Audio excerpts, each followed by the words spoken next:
Gilas lineup mga idol, mga matatanda na nga ba para sa Asian Games at Calvin Abueva masaya sa pagbabalik. Bago yan mga idol, kung ngayon ka pa lang sa ating channel ay mag-subscribe ka na at i-click na rin ang notification bell for more basketball updates. Nagsimula na ngang mag-ensayo ang Gilas Pilipinas kahapon mga idol.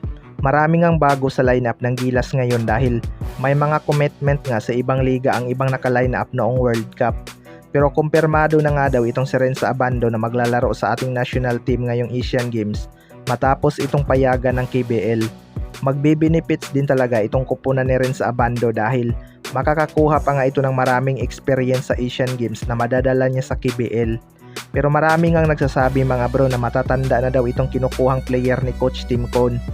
Alam naman natin na hindi talaga available ang mga batang player natin tulad nila Dwight Ramos at AJ Edo at marami pang iba.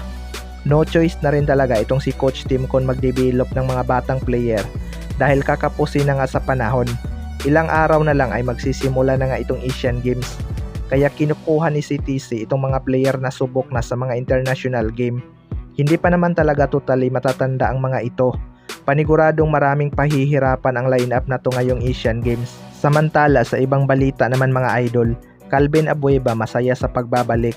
Matapos nga tanggalin ng SBP itong si Coach Chot Reyes ay bumalik nga ito sa TNT Tropang Giga bilang head coach. Ayon nga sa kanya mga idol ay willing daw siyang tulungan si Coach Tim Cone sa Asian Games. Kaya maraming ang nag-react dito na wag na daw makialam itong si Coach Chot Reyes dahil tapos na nga ang kanyang trabaho sa Gilas Pilipinas. Kahapon lang din ay present itong si Calvin Abueva sa unang araw ng ensayo mga idol. Tinawagan nga ito ni Boss Al Francis Chua upang bumalik sa Gilas Pilipinas.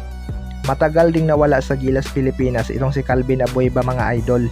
Ang isa nga sa mga hindi malilimutan ng lahat ay noong nagkasuntukan ang Gilas Pilipinas at Australia kung saan involved itong si Calvin Abueva.